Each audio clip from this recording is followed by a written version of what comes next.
El sol matutino se filtraba a través de las ventanas del cuartel general, creando patrones de luz y sombra sobre el suelo de mármol pulido.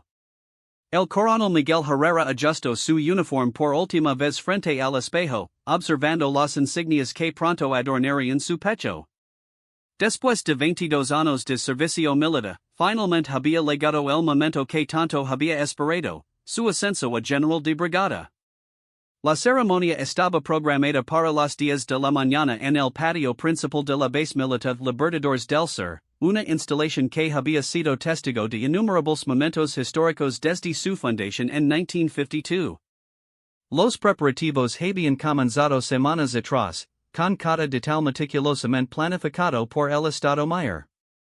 Las banderas ondearían al viento, la banda militar ejecutaría el himno nacional, y los más altos mandos del ejército estarían presentes para dar fe de este momento trascendental. Pero lo que Miguel no sabía era que entre los invitados se encontraba el teniente coronel Ricardo Mendoza, un hombre cuyo pasado estaba inexorablemente entrelazado con el sello de una manera que pocos conocen. Mendoza había llegado temprano esa mañana, vistiendo su uniforme de gala, pero con una expresión que contrastaba dramáticamente con la solemnidad del evento. Sus ojos, normalmente serenos y calculadores, mostraban una intensidad perturbadora que no había pasado desapercibida para algunos de sus colegas. La historia entre Miguel y Ricardo se remontaba a una misión clasificada en 2018, cuando ambos oficiales habían sido enviados a la región fronteriza para combatir el tráfico de armas.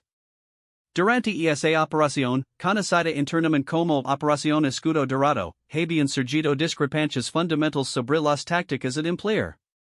Miguel, entonces mayor, había optado por seguir estrictamente el protocolo militar, mientras que Ricardo había propuesto métodos más agresivos que bordeaban la legalidad. El punto de quiebre llegó cuando Ricardo descubrió que Miguel había reportado confidencialmente sus preocupaciones sobre los métodos poco ortodoxos al alto mando.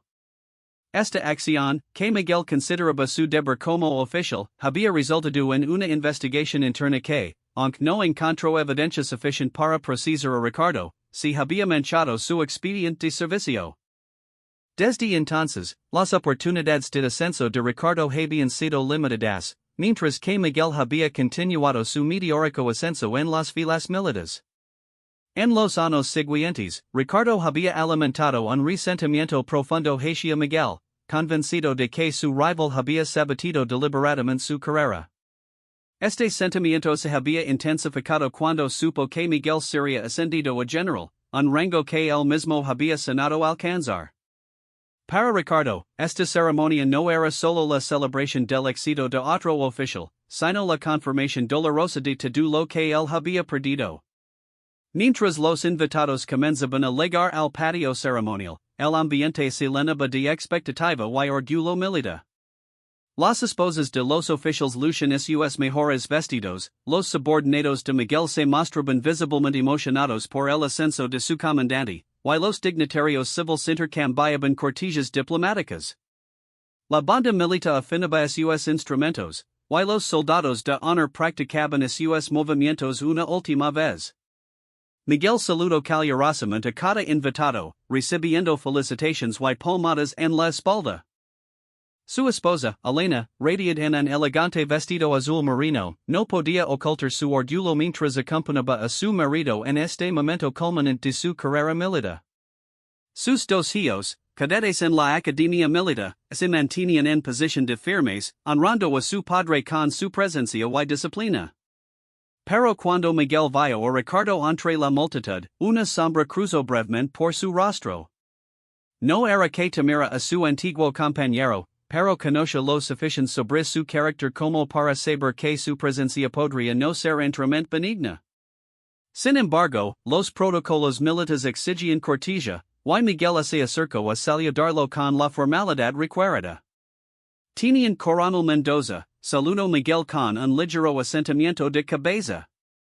Me alegra verlo aquí. Ricardo devolvió el saludo con rigidez militar, pero sus ojos no reflejaban la misma cortesía. Coronel Herrera. Felicitaciones por su ascenso, respondió con una voz que, aunque profesional, carecía de calidez genuina. El intercambio fue breve, pero varios oficiales presentes not eran la tensión palpable entre ambos hombres. El capitán Fernando Ruiz, un veterano observador de las dinámicas militares, comentó discretamente a su compañero, esos dos tienen historia. Mientras tanto, el general de división Carlos Estrada, quien presidiría la ceremonia, repasaba una vez más su discurso en su despacho. Estrada había conocido tanto a Miguel como a Ricardo durante años y estaba al tanto de los incidentes pasados entre ellos. Aunque confiaba en que ambos oficiales mantendrían la compostura durante el evento, una ligera preocupación lo inquietaba. A las 9:45 de la mañana, los invitados fueron dirigidos a sus asientos designados en el patio ceremonial. La formación militar se completó con precisión militar, cada soldado ocupando su posición exacta bajo el sol cada vez más intenso. Las cámaras de televisión, presentes para documentar este evento importante, enfocarán sus lentes hacia el podium donde pronto tendría lugar la investidura. Ricardo tomó su lugar en la tercera fila de oficiales, una posición que le proporcionaba una vista clara del escenario principal. Sus manos, normalmente firmes, mostraban un temblor casi imperceptible que él mismo lucaba por controlar. En su mente, los eventos de 2018 se reproducen una y otra vez, alimentando una ira que había estado creciendo durante años. Mientras la música comenzaba a sonar, anunciando el inicio oficial de la ceremonia, pocos podrían haber predito que este día, diseñado para celebrar el honor y el servicio militar, estaba a punto de convertirse en uno de los episodios más controversiales en la historia de la base Libertadores del Sur.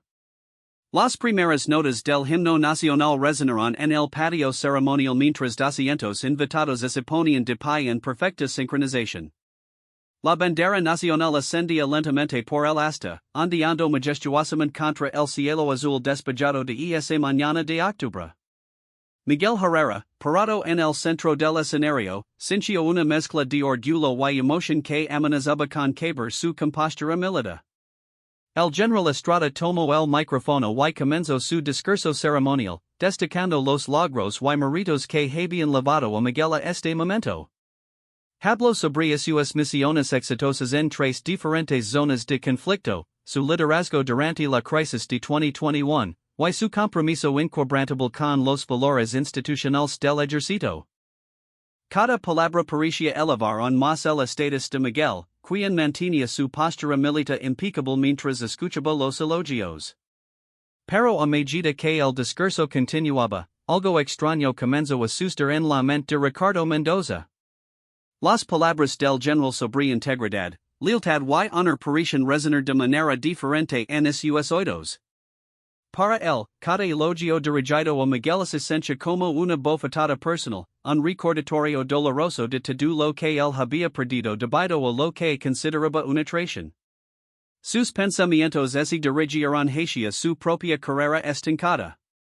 Mientras Miguel ascendía, él había permanecido en el mismo rango durante 5 años, viendo como oficiales más jóvenes lo superaban en el escalafón militar. Su esposa había dejado de asistir a eventos sociales militares, avergonzada por las murmuraciones sobre el incidente que había marcado el expediente de su marido. Sus propios hijos habían comenzado a cuestionar por qué su padre no progresaba como los padres de sus compañeros de escuela. La ceremonia continuó con la presentación de condecoraciones y medallas. Miguel recibió cada insignia con la dignidad esperada, mientras los fotógrafos capturaban cada momento para la posteridad. Su familia observaba desde las primeras filas, irradiando orgullo y satisfacción. Elena, su esposa, tenía lágrimas de felicidad en los ojos, y sus hijos mantenían la postura militar perfecta que habían aprendido en la academia. En ese momento crucial, cuando el general Estrada estaba a punto de colocar las estrellas de general de brigada en los hombres de Miguel, Ricardo experimentó lo que más tarde los psicólogos militares describirían como un episodio de crisis aguda. La combinación de años de resentimiento acumulado, la humiliación pública que sentía al presenciar el ascenso de su rival, y la presión constante de sus propias frustraciones profesionales alcanzaron un punto de ruptura. Sus compañeros de fila notaron que Ricardo había comenzado a mostrar signos de agitación. Su respiration se había vuelto irregular, sus puños se cerraban y abrían repetidamente, y sus ojos no se apartaban de Miguel. El coronel Jiménez, senado junto a él, le preguntó discretamente si encontraba bien, pero Ricardo no respondió, completamente absorto en sus propios pensamientos turbulentos. Mientras tanto, el momento más solemne de la ceremonia había llegado. Miguel se arrodilló sobre una alfombra ceremonial mientras el general Estrada pronunciaba las palabras tradicionales del ascenso, por los poderes conferidos a mí por el Estado Mayor General, y en reconocimiento a su valor, liderazgo y servicio distinguido a la patria. La multitud guardaba silencio reverencial, consciente de que estaban presenciando un momento histórico en la vida de la institución militar. Fue en ese instante de máxima solemnidad cuando Ricardo Mendoza finalmente perdió el control de sus emociones. Lo que había comenzado como una molestia personal se había transformado en una obsesión destructiva que nubló completamente su juicio. En su mente perturbada, la ceremonia se había convertido en un símbolo de todo lo injusto de su vida, y Miguel representaba no solo a un rival, sino al sistema completo que él percibía como corrupto y injusto. Sin previo aviso, Ricardo se levantó abruptamente de su asiento. El movimiento fue tan súbito y fuerte que derribó su silla, creando un ruido metálico que resonó por todo el patio silencioso. Los oficiales a su alrededor se volvieron sorprendidos, y un murmullo de confusión comenzó a extenderse entre los asistentes. Esto es una farsa, gritó Ricardo con una voz que cortó el aire como un cuchillo. Su rostro había enrojecido, y las venas de su cuello se marcaban visiblemente mientras luchaba contra la intensidad de sus propias emociones. Una farsa absoluta. El silencio que siguió a su explosión fue ensordecedor. 200 personas se quedaron inmóviles, procesando lo que acababa de suceder. El general Estrada, todavía sosteniendo las insignias de general, miró hacia Ricardo con una mezcla de shock y autoridad militar. Miguel, on arrodillado, giró su cabeza lentamente hacia su antiguo compañero, sin poder creer completamente lo que estaba presenciando. Pero Ricardo no había terminado. Alimentado por años de ira reprimida y por la adrenalina del momento, comenzó a caminar hacia el escenario con pasos decididos y agresivos. Su intención no estaba clara para los observadores, pero la intensidad en sus ojos y la rigidez de sus movimientos sugerían que no se detendría con simples palabras. Tú no mereces esas estrellas, continuó gritando mientras se abría paso entre las filas de asientos. Todo el mundo sabe lo que realmente eres. Los oficiales de seguridad, inicialmente confundidos por la naturaleza sin precedentes de la situación, comenzaron a reaccionar. Sin embargo, el protocolo militar no tenía precedentes claros para manejar una alteración durante una ceremonia de ascenso, especialmente cuando el perturbador era un oficial de alto rango. La multitud observaba con una mezcla de horror y fascinación mientras Ricardo continuaba su marcha hacia el escenario. Algunos invitados civiles comenzaron a susurrar nerviosamente entre ellos, mientras que los militares mantenían una disciplina tensa, esperando órdenes sobre cómo proceder. Elena, la esposa de Miguel, instintivamente se levantó de su asiento, su rostro pálido de preocupación por su marido. Los hijos de Miguel mantenían sus posiciones, pero sus ojos mostraban la confusión y el miedo natural de jóvenes cadetes enfrentando una situación completamente fuera de su experiencia. El general Estrada, demostrando la autoridad que lo había llevado a su posición, levantó su mano y intentó restaurar el orden. Tenía coronel Mendoza, regresa su asiento inmediatamente. Esta es una orden directa. Pero Ricardo ya había pasado el punto donde las órdenes militares podían detenerlo. Su obsesión había alcanzado tal intensidad que las consecuencias de sus acciones parecían irrelevantes. Continuó avanzando hacia Miguel, quien finalmente se había puesto de pie y enfrentaba a su antiguo compañero con una mezcla de determinación y cautela. Tercera parte. La tensión en el patio ceremonial había alcanzado un nivel casi insoportable. Ricardo Mendoza continuaba su avance hacia el escenario, su rostro distorsionado por una mezcla de ira y desesperación que hacía que algunos de los asistentes retrocedieran instintivamente. Sus movimientos ese habían vuelto más erráticos, y su respiración era audible incluso en metros de distancia. Miguel Herrera, ahora completamente de pie y enfrentando la situación con la compostura que había desarrollado durante décadas de servicio militar, evaluó rápidamente sus options. Conoce a Ricardo lo suficientemente bien como para saber que, una vez que cruzaba ciertos límites emocionales, era capaz de acciones impredecibles. La multitud de civiles y militares que los rodeaba añadía una dimensión adicional de responsabilidad a la situación. Ricardo, dijo Miguel con voz firme pero controlada, extendiendo una mano en gesto de calma.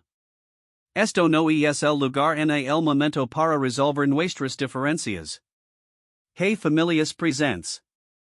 Pero las palabras parecen no llegar a Ricardo, quien había entrado en lo que los psicólogos militares conocen como un túnel de enfoque, donde toda su atención se concentraba exclusivamente en el objeto de su obsesión. Sus ojos no se apartaban de Miguel, y sus puños se cerraban y abrían repetidamente, como si estuviera preparándose para una confrontación física. Diferencias, gritó Ricardo, deteniéndose momentáneamente a unos metros del escenario. Tú destruiste mi carrera. Destruiste mi vida. Y ahora te van a premiar por ello. El general Estrada, reconociendo que la situación estaba escalando peligrosamente, hizo una señal discreta a los oficiales de seguridad. El capitán Morales y el sargento mayor López comenzaron a moverse estratégicamente hacia el escenario, pero manteniendo cierta distancia para evitar provocar una reacción más violenta de Ricardo. Entre la multitud, las reacciones variaban dramáticamente. Algunos de los oficiales más veteranos reconocen los signos de un colapso emocional y comprendían la gravedad de la situación. Los invitados civiles, menos familiarizados con las dinámicas militares, observaban con una mezcla de curiosidad morbosa y creciente alarma. Las esposas de algunos oficiales habían comenzado a mover discretamente a sus hijos hacia las salidas, anticipando que la situación podría deteriorarse aún más. Elena Herrera, la esposa de Miguel, se mantenía inmóvil en su asiento, pero sus manos temblaban visiblemente. Había escuchado fragmentos de la historia entre su marido y Ricardo a lo largo de los años, pero nunca había imaginado que pudiera manifestarse de manera tan pública y dramática. Sus ojos se movían constantemente entre su marido en el escenario y las salidas del patio, calculando mentalmente las mejores rutas de escape si la situación se deterioraba. Fue entonces cuando Ricardo, alimentado por una adrenalina que había estado acumulándose durante años, tomó la decisión que definiría no solo su propio destino, sino que se convertiría en un caso de estudio en las academias militares sobre el manejo de crisis psicológicas en el servicio.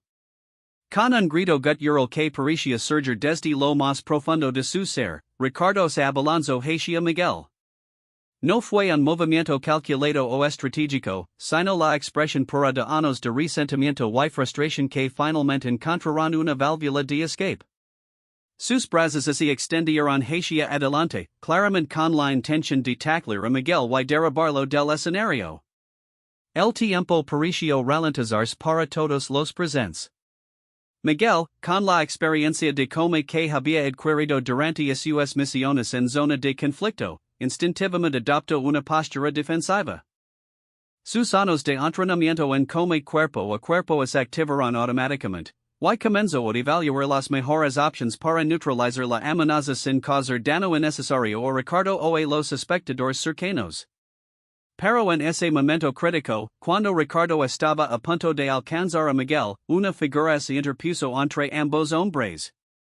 El mayor Juan Carlos Vázquez, un oficial de 42 años conocido por su temple sereno y su capacidad de mantener la calma bajo presión, había estado observando la situación desde su posición en la segunda fila de oficiales.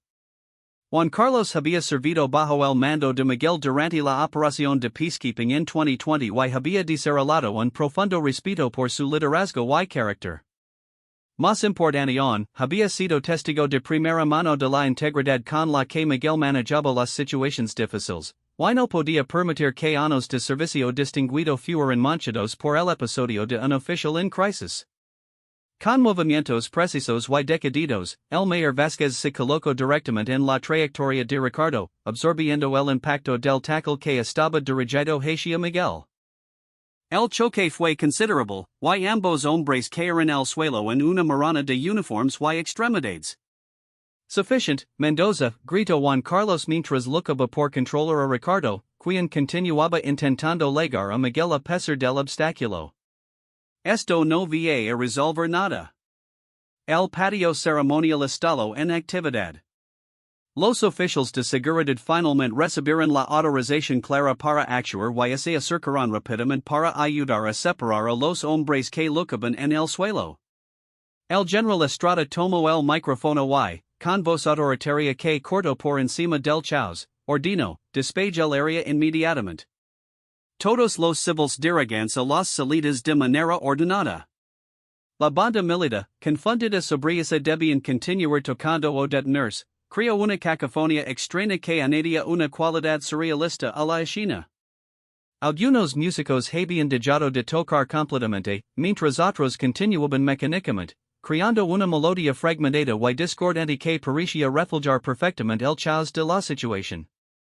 Miguel, ahora libre de la amenaza inmediata pero profundamente afectado por lo que había presenciado, se acercó al lugar donde Juan Carlos y los oficiales de seguridad finalmente habían logrado inmovilizar a Ricardo.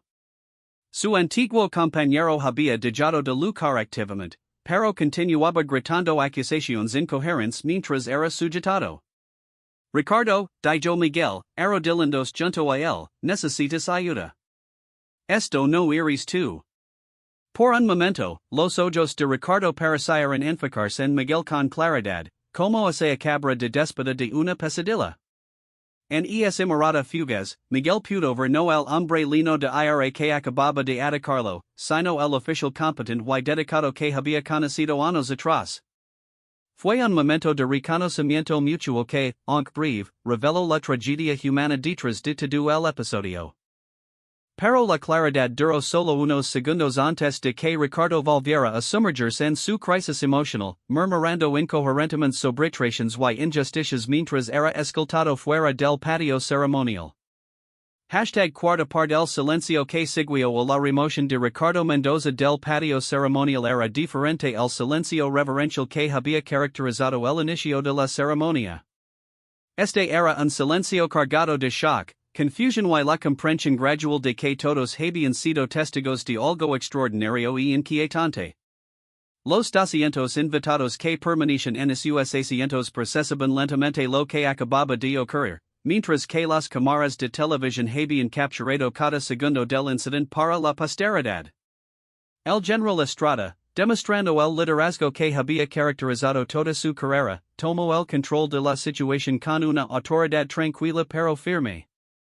Después de asegurarse de que no había heridos y que el orden había sido restaurado, se dirigió al micrófono con la compostura de un veterano acostumbrado a manejar crisis imprevistas.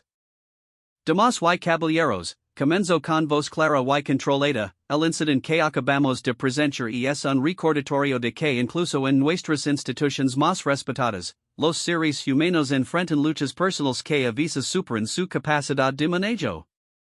El teniente coronel Mendoza está recibiendo la atención médica y psicológica que necesita, y será tratado con la dignidad que merece todo oficial que ha servido a su país. Estas palabras tuvieron un efecto calmante en la multitud. La sabiduría del general al abordar directamente lo sucedido, en lugar de ignorarlo o minimizarlo, ayudó a los presentes a procesar el evento dentro de un contexto más comprensible. No era simplemente un acto de violencia o indisciplina, sino la manifestación de problemas más profundos que requieren compasión y tratamiento profesional.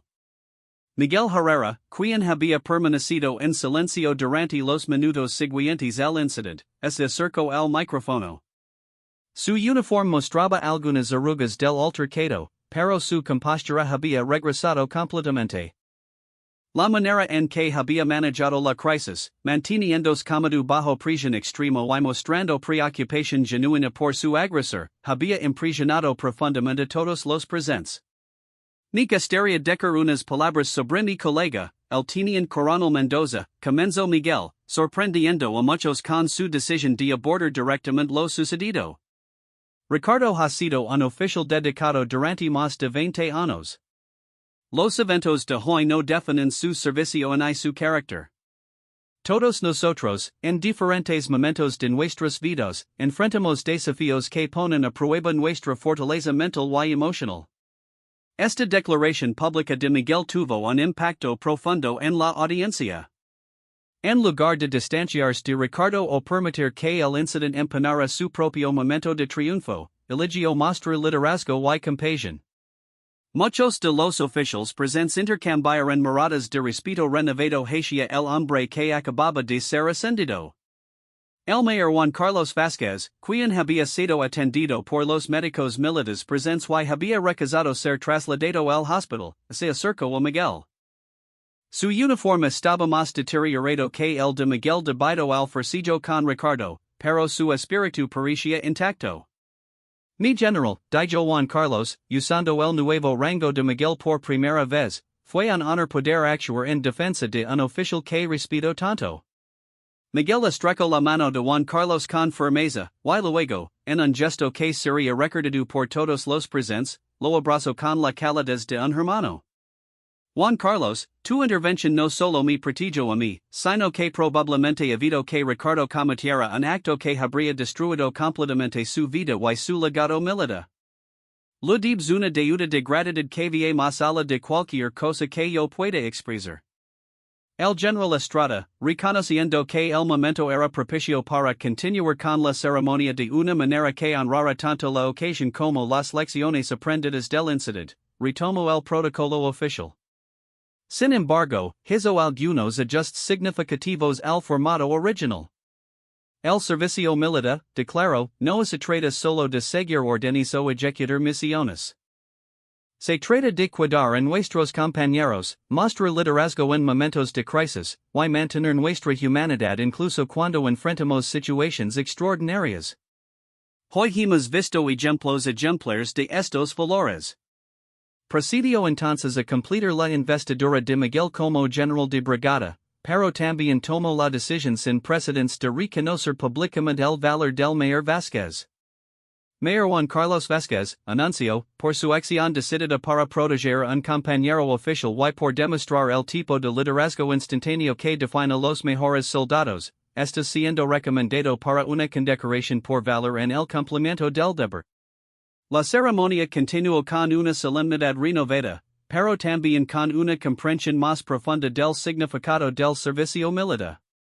Los invitados, que inicialmente habían llegado esperando una celebración rutinaria de ascenso, se encontrarán siendo testigos de lecciones mucho más profundas sobre liderazgo, compasión y la complejidad de la naturaleza humana. En las semanas que siguieron al incidente, las consecuencias se desarrollaron de maneras que nadie había anticipado completamente.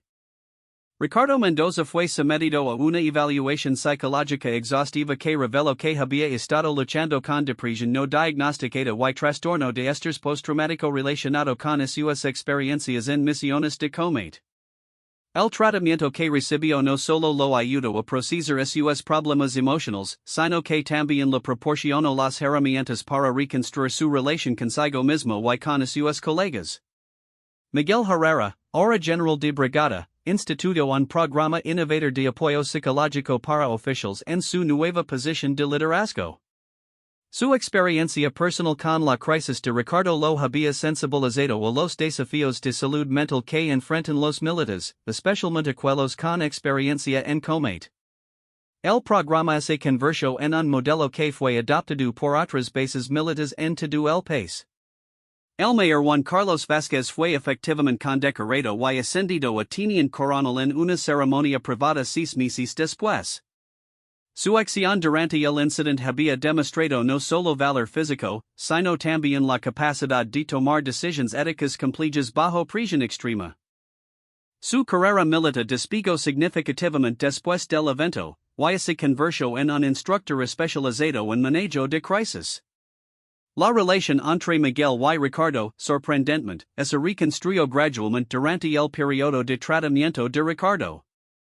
Las sesiones de terapia revelaron que muchos de los malentendidos entre ellos se basaban en percepciones erróneas y falta de comunicación directa. Aunque Ricardo nunca regresó al servicio activo, encontró propósito trabajando como consejero para veteranos que luchaban con transiciones civiles difíciles. El incidente en la ceremonia de ascenso se convirtió en un caso de estudio en las academias militares, utilizado para enseñar sobre el manejo de crisis, la importancia de la salud mental en el servicio militar, y como el liderazgo verdadero se manifiesta no solo en tiempos de guerra, sino en momentos de crisis personal y profesional. Elena Herrera, reflejando sobre los eventos años más tarde, comentaria que aunque el día del ascenso de su marido no fue como habían planeado, se había convertido en uno de los momentos más definitivos de la carrera de Miguel. No fue solo el día en que se convirtió en general, dijo. Fue el día en que demostró que era un líder que podía mantener su humanidad y compasión incluso cuando era atacado.